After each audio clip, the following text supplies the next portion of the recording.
First guttural, third hay in the cow. So let's look at the cow for these forms. What I have here is a comparison chart. Over here in the purple, these are our first guttural, third hays. And of course, you want to compare those to pure first guttural verbs and third hay verbs.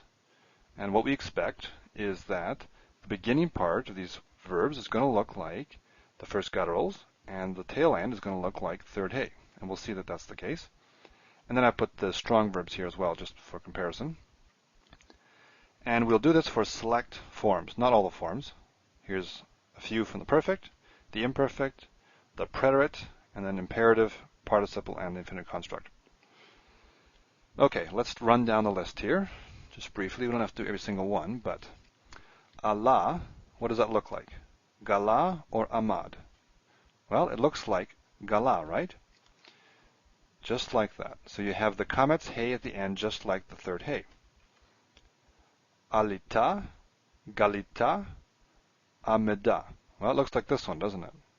Because you have that weird ta ending, that historical, whatever it is, the odd irregular ending there that you have for the perfect 3fs and the 3 hay shows up here again too, because this is of course a 3 hay. The beginning parts are all regular.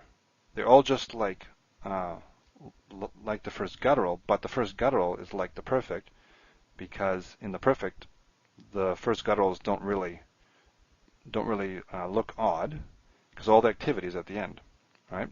These don't have prefixes. So in effect, these are all basically like third hays. Ala, gala, alita, galita, alita, galita, alu, galu. Okay? Now, let's go down here. We have ya'ale, and here we have yigle and ya'amod.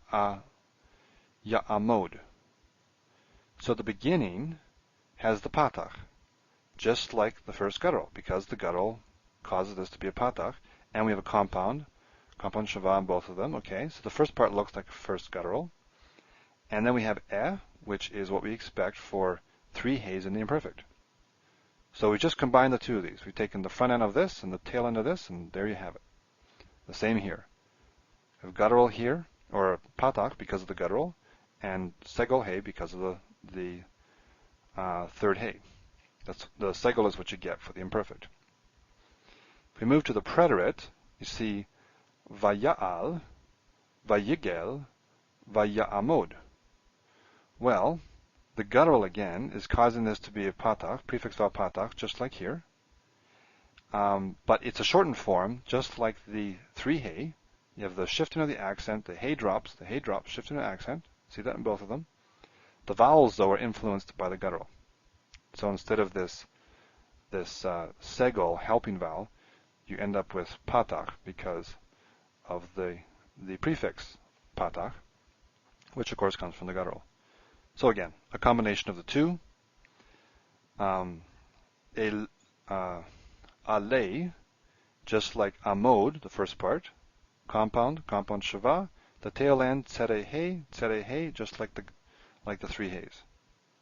Ole, gole. Now this one happens to show up pretty much just like the 3 hay.